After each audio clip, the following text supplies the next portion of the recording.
Hi, I'm Diane Yantel, President and CEO of the National Low-Income Housing Coalition, and I'm glad to welcome you to this session of conversations with key members of Congress. I'm delighted to be here to get us started with a conversation with Representative Richie Torres. Representative Torres lives and represents the South Bronx, where he was born and raised. I first had the pleasure of meeting Representative Torres when he sat on the City Council, and he chaired the committee with oversight of NYCHA, the country's largest public housing development. From that time to now, as a member of Congress sitting on the powerful House Financial Services Committee, he has been a champion for people experiencing homelessness and the lowest income renters, and for the solutions to achieve racial and housing justice. I'm delighted to welcome him and to be in conversation with him today. Representative Torres, thank you for being here. It's an honor to be here. So, Congressman Torres, I think this is a great opportunity for our network to really get to know you a little bit more and how your unique and really powerful experiences and how they drive you and your priorities as a member of Congress. So you've talked often about having been raised in the Bronx by a single mom, grew up in public housing. Can you talk a little bit about how those experiences shape your priorities as a member of Congress and why affordable housing is such a priority for you? Well, I will confess that I do not fit into the profile of a typical member of Congress. I do not have deep pockets or did not come into politics with deep political connections. But what I bring to the table is the wisdom of lived experience. You know, I know what it's like to grapple with poverty and inequality. I know what it's like to face racism and homophobia. I know what it's like to suffer from mental illness and substance abuse. And so that's what informs my approach to governing. I've had so many challenges thrown at me, but the one constant that I've had in my life is safety and affordable housing. You know, I would not be in the United States Congress were it not for public housing and the stability it gave me and my family. You know, my mother raised 3 of us on minimum wage in the 1990s. Back then it was $4.25. And the most formative experience of my life was growing up in public housing. And as you know, public housing has been so chronically underfunded at the hands of the federal government that in New York City, it has a capital need of $40 billion and counting. So like many, I grew up in conditions of mold and mildew, leaks and lead without consistent heat and hot water in the winter. I actually grew up right across the street from Trump Golf Course. And as the golf course was undergoing construction, it unleashed a skunk infestation. So I tell people I've been smelling the stench of Donald Trump well before he became president. So in 2013, you were elected to City Council and you became New York City's youngest elected official and the first openly LGBTQ person elected to office in the Bronx. I met you first around that time when I was at Enterprise, and you were chairing the City Council committee that had oversight of NYCHA, the country's largest public housing development. So based on your 7 years at the City Council, how would you describe state and local responsibilities for affordable housing, and what do you see as the federal role? Well, affordable housing, to me, is a federal, state, and local obligation. You know, the vast majority of funding comes from the federal government, but we rely on governments at the state and local level to administer those funds. Whether it be tax-exempt bond financing or the low-income housing tax credit or Section 8 or public housing. So it's an all-hands-on-deck effort across every level of government. But there is no substitute for federal investment in affordable housing. You know, most states and localities cannot afford to operate massive stocks of deeply affordable housing or public housing because it requires heavy subsidy. It requires a level of subsidy that can only come from the federal government. And when I was in the City Council, I came to realize that there was a limit to what I could do at the local level, right? Because so much of what we do locally is essentially the administration of federal programs and priorities. Right? The leading housing programs are all federal in nature. And so I came to realize that in order to have a systemic impact in improving affordable housing, I had to be in Washington, D.C. Because that's where the rules are set, that's where the purse strings are held, that's where the future of the country is largely determined. And so that's what inspired me to run for Congress.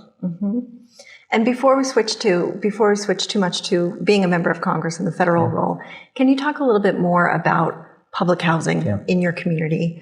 You're experiencing growing up in public housing, but also overseeing the committee that looked at NYCHA and its tremendous needs for capital repairs. Can you talk a little bit about, we talk a lot about how much money is needed for public housing. What does that look like at the local level? Well, when you point out that the New York City Housing Authority, commonly known as NYCHA, has a capital need of $40 billion, it sounds too abstract. But the people who pay the cost of the $40 billion need are the residents themselves in the form of declining living conditions. Right? There are senior citizens who are freezing in their homes during the cold of winter, with their boilers breaking down because of federal disinvestment. There are children with asthma who are struggling to breathe in their apartments in the face of leaking, molded conditions because of federal disinvestment. There are disabled residents in top floor apartments who are prisoners in their own home with the elevators breaking down because of federal disinvestment. And in NYCHA, there were hundreds of children who were poisoned by lead. So the stakes are a matter of life and death. It's a matter of public safety and public health. And for me, the living conditions in public housing represent a humanitarian crisis that must be addressed with a fierce urgency of now. Absolutely. And so now you sit on the powerful House Financial Services Committee, and of many things that you've done there, you really helped lead the fight to get the $150 billion in housing investments, historic level of investments in the Build Back Better Act. Your efforts included going directly to the White House, making the case directly to President Biden, included circulating a Dear Colleague letter, getting over half of the Democratic caucus in the House to support our top three priorities: investments in public housing, capital repairs, expansion of Section 8 vouchers, expansion of the National Housing Trust Fund. So now that the bill has passed the House, you did your part, and thank you for your leadership. It's stalled in the Senate. What's next? How do we keep moving these investments forward? How do we get them enacted this year or as soon as possible? We have no choice but to keep fighting, because failure is not an option. Yes. You're right that the Senate is the greatest stumbling block. And I've often said it feels like we're no longer living in a democracy. We're living under the tyranny of Joe Manchin and Kyrsten Sinema, who have been, with friends like these, who needs enemies? That's my view. But the stakes are too high. I come from a neighborhood that was hit the hardest by COVID-19, the South Bronx. And I saw essential workers, mostly women of color, put their lives at risk on the front lines so that the rest of New York City could safely shelter in place. And we have a moral obligation to make America work for those essential workers, to make America affordable to those essential workers. Right? Affordable housing is the means by which we build back better.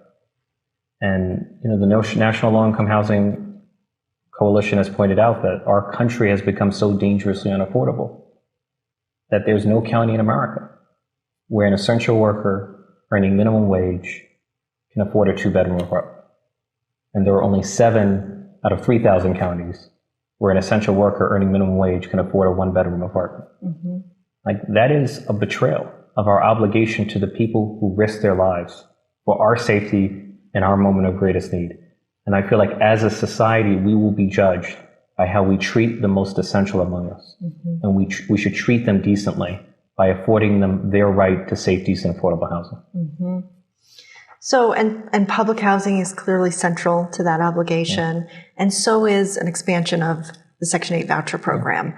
One of the tremendous advancements that Build Back Better could help us make is to really set the country on a path towards universal housing assistance, where every eligible household in need could receive assistance. And you and our network certainly know how far we are from that goal now.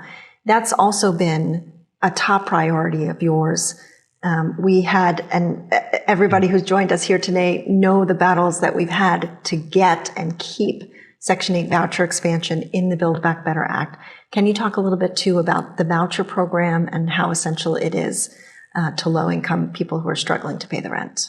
So I have the honor of co-sponsoring with Chair Maxine Waters and Chair Emmanuel Cleaver the Ending the Homelessness Act, yes, which essentially codifies housing vouchers for all, right? And for me, the Ending the Homelessness Act would bring us closer than we've ever been to radically reducing housing insecurity and homelessness in America. Mm-hmm. Like, I know of no other tool that can create so much affordability for so many people so quickly mm-hmm. than housing vouchers for all. And I'll give a local example in New York City. The New York City Council recently passed legislation that would raise the city voucher program, the value of the city voucher program, to the same level of Section 8. And before the law, there were only a few hundred apartments affordable to those with city vouchers. After the law, there were more than 70,000 units affordable to those with city vouchers that had been brought to the same standard as Section 8. Mm-hmm. So that's the power of a voucher program. Mm-hmm. And we should harness the power of vouchers to create millions of affordable units mm-hmm. almost overnight. Mm-hmm. So Senator Manchin doesn't seem to be budging much. Certainly we'll keep fighting, I know you will as well, to push for some kind of reconciliation package to happen this year and for it to include these historic investments in affordable housing. If it doesn't happen, what's next? How do we continue to push to get these investments across the finish line? And other than the investments, what are some of your other priorities around resources and protections for tenants and people experiencing homelessness? Well, the issue that's on the minds of most families at the moment is inflation, which we feel at the pump, we feel at grocery stores, and we feel at home. Mm-hmm. And one of the central causes of inflation in America is the cost of housing. Housing accounts for 1/3 of the consumer price index, which is the leading metric of inflation in the United States. And so we have to expand the supply of deeply affordable housing so that we lower the cost of housing, so that we confront the root causes of the affordability crisis. I think the experience of inflation underscores the urgency of housing investment. But it's not enough to allocate dollars. We need to reform zoning codes mm-hmm. at the state and local level mm-hmm. because there are local zoning codes that make it illegal to build affordable housing in much of the country. And those zoning codes perpetuate systemic racism mm-hmm. for which communities of color pay a heavy price in the form of homelessness and housing insecurity. So we need to reform our zoning code. And we need to ensure that states and localities spend those federal dollars efficiently. So I have legislation that would attempt to make the procurement process in public housing more efficient and mm-hmm. create a framework for better, cheaper, and faster repairs. Mm-hmm. And what about renters? How do we protect renters in the homes that they're in? What kind of tenant protections do you see the House Financial Services Committee or Congress advancing in the coming years? We have to replenish the emergency rental assistance program. Mm-hmm. There are millions of tenants who remain at risk of facing evictions. Most moratoriums on evictions have expired, including in New York. And these funds are chronically underfunded. So mm-hmm. we have an obligation to replenish those funds and to prevent evictions. Mm-hmm. And I see it as a matter of public health. Mm-hmm. Absolutely. Well, we're so grateful to you, Congressman Torres, for this conversation, but even more so for your leadership and your commitment and dedication to ending homelessness and ending housing poverty in our country. We are behind you all the way, and we'll keep fighting until we get this done. Well, the feeling is mutual, and there's no greater champion of affordable housing than the National Low-Income Housing Coalition. So I'm honored to have this relationship. Thank you. Thanks so much. Absolutely.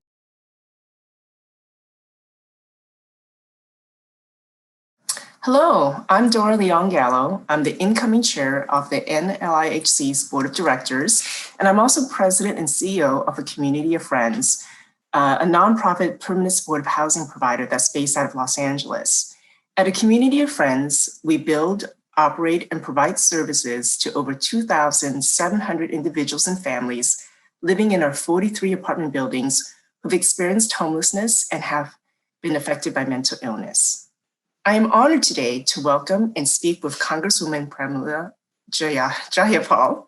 Representative Jayapal is serving her third term in Congress, representing the 7th District of Washington State. As the chair of the Congressional Progressive Caucus, she is a powerful strategic leader on Capitol Hill, where she called for bold solutions to the urgent crisis facing this nation, including the affordable housing and homelessness crisis. Because of her tremendous leadership, the National Low-Income Housing Coalition will be awarding the Progressive Caucus with the 2022 Edward W. Brooke Housing Leadership Award at our annual Leadership Awards event next month. Welcome, Congresswoman Jayapal.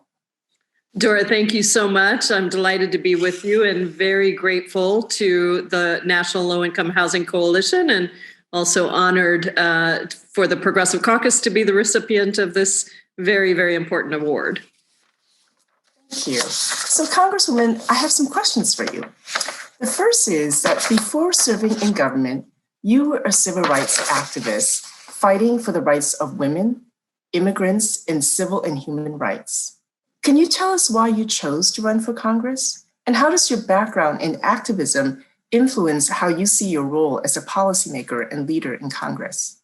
Yes, very important question. I actually was one of those activists who never thought I would run for elected office. I sort of looked at people in elected office, appreciated them, but felt that I was going to be much more successful in pushing for change being on the outside. And what I realized after 20 years of doing that work, organizing on the outside, was that I was thinking about it all wrong, that what we really needed to do was have more organizers running for elected office and recognizing that elected office is really just another platform for organizing.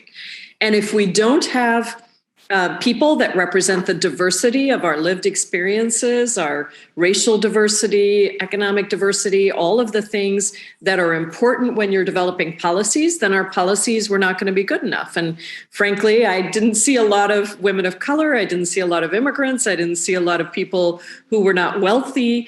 And so I decided that I would try out my theory of change and that I would run for Congress.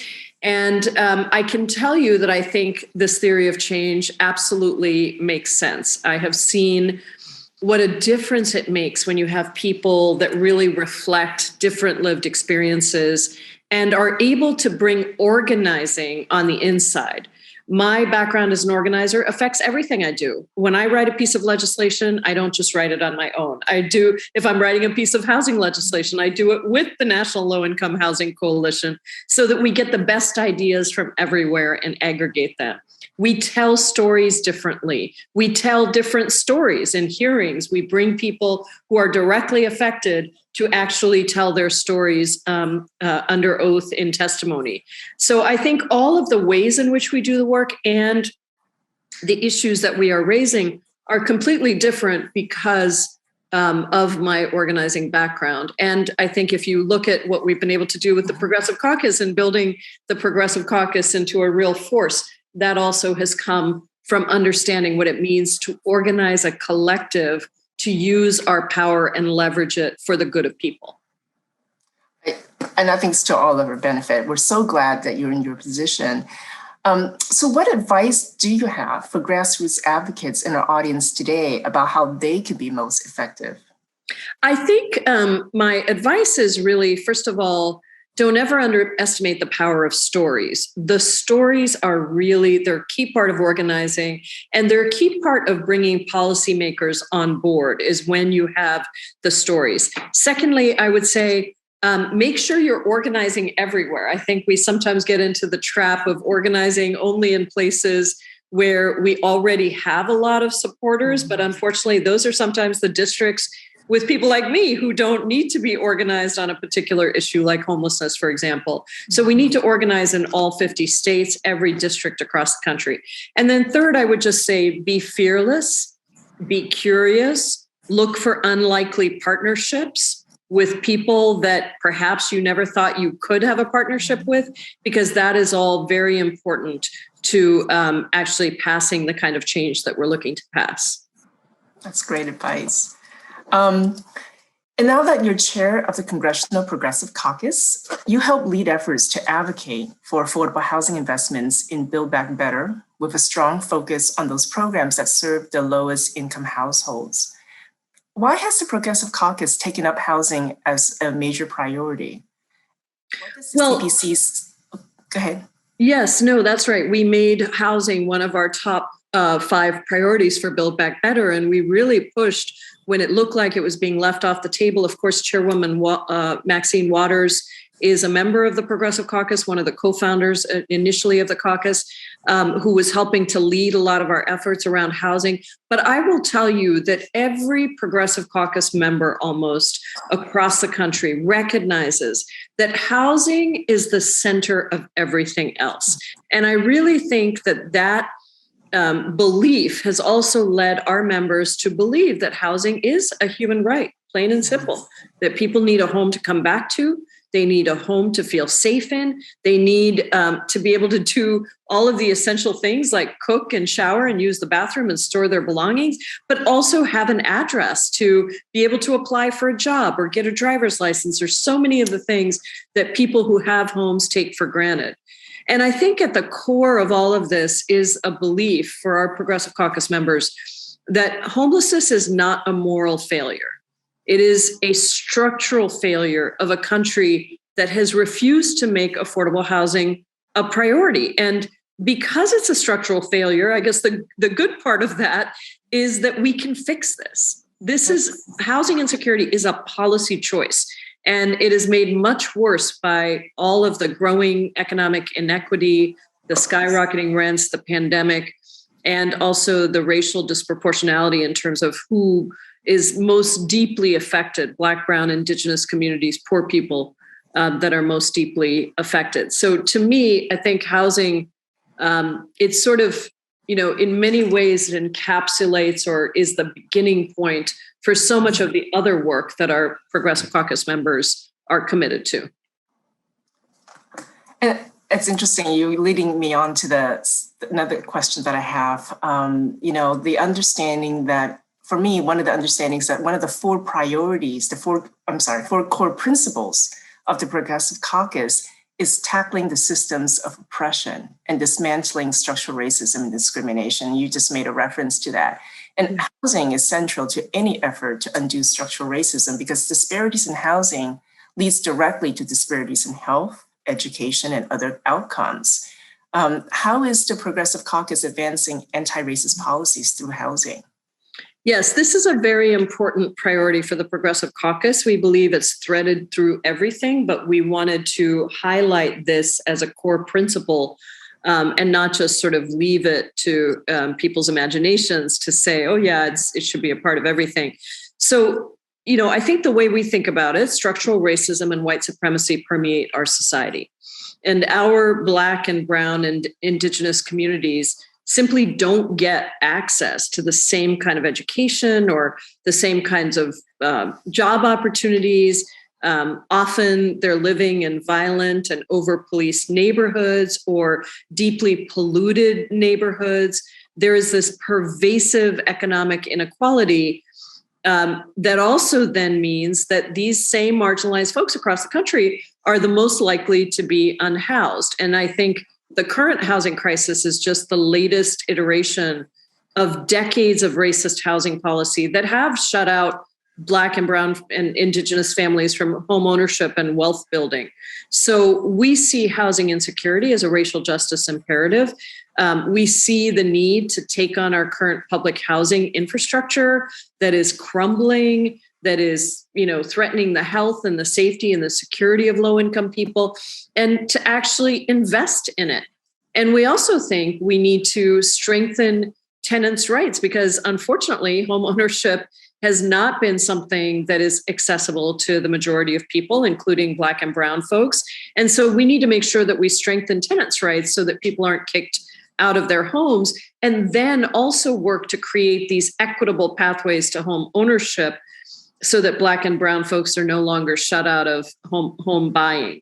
And then, of course, invest in the critical infrastructure of housing and services. And so that's why housing is one of our top 5 priorities. And in every meeting I had with the president and every meeting that the CPC members had with President Biden, we made it clear we were not going to allow this to be left off the table. And that's why we passed in the fall through the House of Representatives, with the Congressional Progressive Caucus leading the effort, the largest ever federal investment in housing, $150 billion in housing, which was both funding to increase the stock of affordable housing and also funding to fix the public housing repair backlog and finally get our public housing residents long overdue needs like mold removal and fire safety fixes and things like that. So I also have my Housing is a Human Right Act, which has been endorsed by the Progressive Caucus and would invest $200 billion into this model of housing first and supportive services around housing, which I'm continuing to push and I believe is one of the ways we should be thinking about housing, but also the bigger consequences of lifting people out of poverty and evening the playing field for everyone.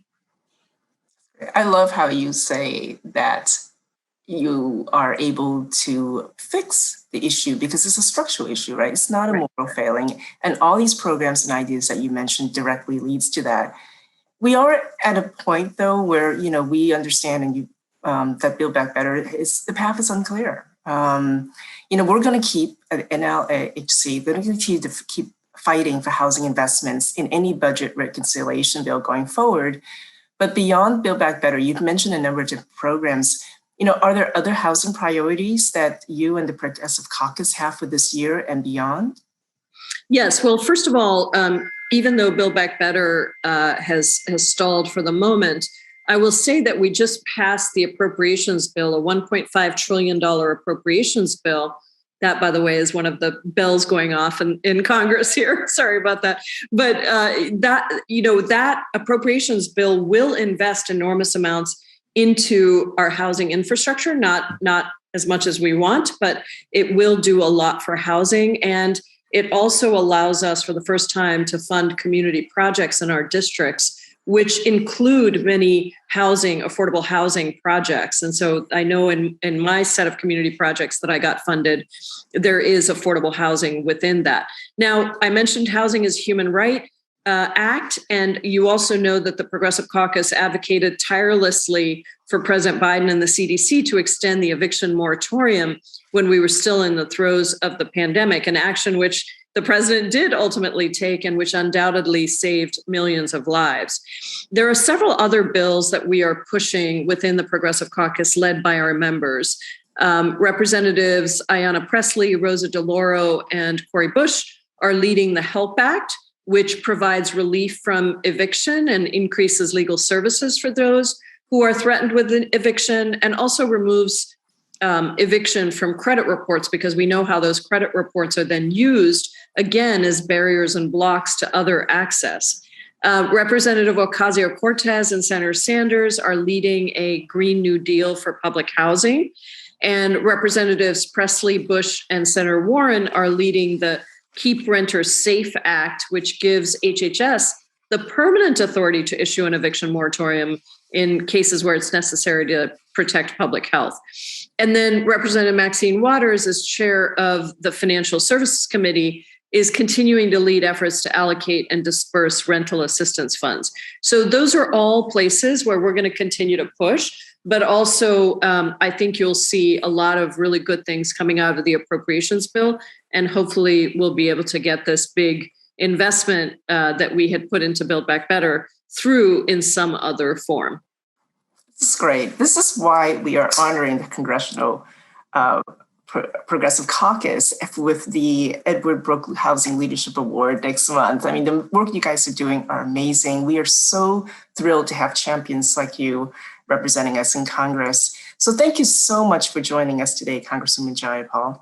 The NLIHC and our partners and members look forward to continuing to work with you to advance bold housing solutions to end America's housing crisis once and for all. Thank you so much for your time today. Dora, thank you so much. And thank you to NLIHC for all of your amazing work. All of your partners are helping to build a truly just and equitable society. And it's my honor to be working with you on that.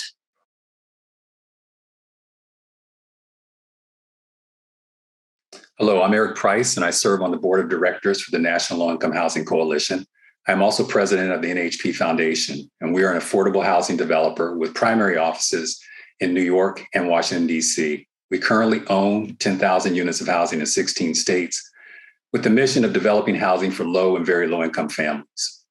It's my honor today to speak with Congresswoman Cori Bush. Representative Bush is serving her first term in Congress, representing the 1st District of Missouri.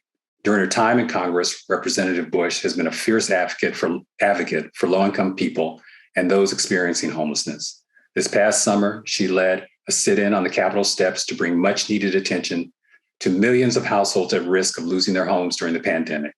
She has spoken passionately about her personal experience with eviction and homelessness, and as a result, moved her colleagues and President Biden to take action. All right, Barry, we're ready to do the Q&A. Well, again, Congresswoman Bush, thank you so much for joining us today. We just had a few questions for you. I know there's a lot going on the Hill right now, so we'll try to be brief. But again, thank you for your time. Sure. Thanks for having me. I guess my first question is, I was looking at your bio, and before running for Congress, you were an organizer, community activist. You wear a lot of other hats. You have worn a lot of other hats. Mm-hmm. Also, I saw where you, I believe, grew up in a political family. Yes. And you're the first activist from the Black Lives Matter movement to be elected to Congress. What lessons from your experience as an activist do you use as a member of Congress? And the follow-up to that is what advice would you have for grassroots housing and homeless advocates about how they can be most effective? Yeah. So a couple things. First of all, it's okay to be a regular everyday person, that's doing work. There is no, being an activist is about being active. Showing up is a big part of the work. Mm-hmm. But one of the most important lessons I learned from Ferguson was never give up, no matter what, no matter how many obstacles are placed in your way. I didn't let the formidable power of that formidable power of the police, no matter how huge it was, no matter what law enforcement on the ground looked like, didn't let the brutal criticisms of the media or any white supremacists stop me from achieving justice, or at least working for justice, achieving accountability for Michael Brown Jr. And while in Congress, I translated our work to dismantle violent systems of oppression into policy and action on Capitol Hill. Mm-hmm. As you spoke about, my colleagues and I, we fought relentlessly to extend the federal eviction moratorium back in July, end of July and August. That historic, even though it was brief, it was a historic extension of the moratorium. And it was an affirmation that we picked, we worked that battle our way. And so when I think about the need for affordable, accessible, safe, quality housing, that's universal. So the fight for housing justice should also be universal. I was proud to secure nearly $54 million in housing investments included in the 2022 spending package on the federal government. And we know it's such a long road. So with the help of organizations like the National Low Income Housing Coalition to help us inform our policy, that's a huge part of it. you have to work with the folks on the ground that's doing the work. You know, that's one thing that I said as an activist. I'm in Congress as the politivist. I'm the politician and the activist. I married the two together. So it's about making sure that we remember grassroots activists and organizations, and we work with them to help inform that policy. So my advice to housing advocates is to hold your elected officials accountable, which I know that that so many do, and seeking those new allies, seeking those new partners, never giving up, and just remembering that all the work that we do, even though it can be very thankless, our work actually saves lives. So to every single one of you, no matter if your name is on the national stage or if it's local, do that work that you are doing is saving a life and it's changing communities. So thank you. You know, it's as you were speaking, I was just sort of thinking, you know, you're unique in the sense that a lot of people in Congress have always been sort of legislators, and, you know, they've been in the legislature passing laws. You've been on the ground. And I like the way you say you're both a politician and still an activist, trying to really marry the two. It really stands out about you being different. I live here in the Beltway, and we don't have a lot of that. I think my next question was, you've spoken openly and passionately about your personal experience with eviction and homelessness. Can you talk a little bit about how that experience has influenced you in Congress? Yeah, you know, when I think about when I was evicted with my two young children, you know, I didn't know where to turn for help, you know, where was I going to go were the thoughts that I had, you know, how could I get that help? Where was that access? You know, there was not this outpouring of love and care and concern from across the country, you know, about over this issue until I became a member of Congress. And it was like, oh, yeah, you know what? Now I get it. I understand. So centering people with lived experience means extending that love and support to people who are currently experiencing, living unhoused, and being very intentional about the legislation that we're working on, and starting national conversations like this one. Mm-hmm. You know, I think about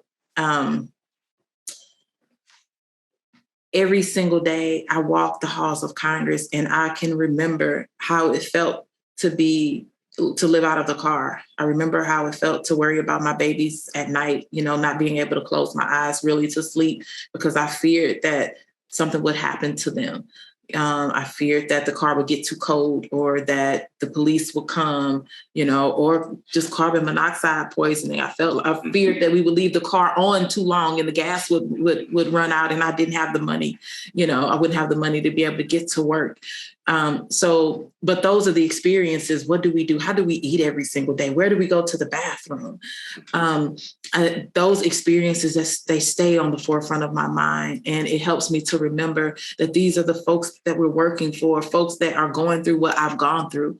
And that you have to speak up in such a way to where people understand that may not have ever gone through it. And so that's why we can't just say we need housing justice. We have to talk about what that looks like. So when we say we need to fight against and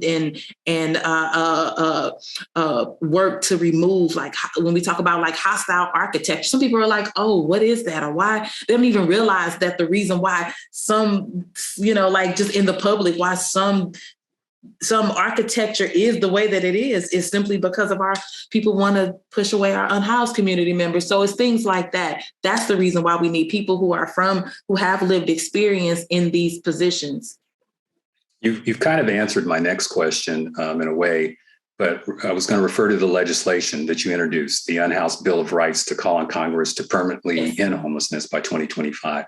And the resolution calls on the federal government to declare the homeless crisis a life-threatening public health emergency and to guarantee housing, healthcare, and livable wages for all people. And my question is, and you addressed it a little bit, is how can we build the political will necessary to address this entirely preventable crisis? Yeah, you know, the people with lived experiences of housing instability, eviction, homelessness, and everything in between, just living transient, those are the people who I wrote the Unhoused Bill of Rights for. It lays bare the complex system of economic deprivation and hypercriminalization, which we have become just almost desensitized to, and the discrimination that unhoused people face. The same system that forces people to live on the streets is the same system that prevents them from obtaining housing after a violent eviction. The federal government has a moral and the government doesn't like to talk about that too much, but a moral and a political obligation to end the unhoused crisis and prevent those conditions that caused it. To build political will, we need more allies in the House and the Senate who don't realize the tremendous toll the unhoused crisis is causing. And what that looks like is people continuing to speak up. Like, when I think about how often people said to me when I was on the steps of the Capitol back in August, people would say, I didn't know that. Or they would say, people live on the street because they choose to. I heard that so much. I remember working when I was a nurse and I worked in community-based mental health, and many of my clients were unhoused. And people would say to me, well, you're doing too much work for them because they want to be on the street. And it would just burn me up. But it takes folks that know, that have been there themselves, but that also soak in the work to be able to speak directly to the issues, to help inform legislation and to help. Because one thing about it, if you don't expose people to something, then they can't necessarily be held accountable the same. Right. Thank you for that. My last question is really that, you're one of the first member of Congress from the Black Lives Matter movement to be elected. And I wanted to know, can you share more with us about the connections you see between racial equity and the work of the Black Lives movement and housing justice? Yeah, so the movement in defense of Black lives undoubtedly changed the way we think and the way we talk about policing and public safety in this country.